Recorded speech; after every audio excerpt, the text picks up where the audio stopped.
Cable chest fly. Ito yung unang workout ko para sa chest kahapon.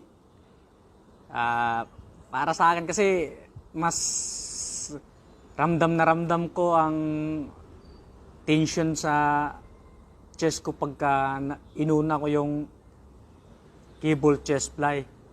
Tsaka mas maka ako na medyo mas mabigat-bigat.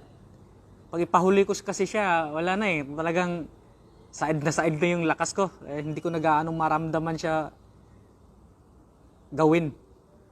Paano yun? Para anggulo.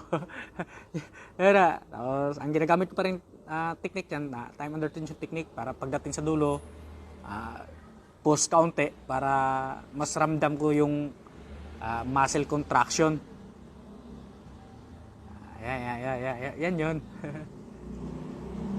Yun lang yung ano lang dito namin, yung fly machine namin.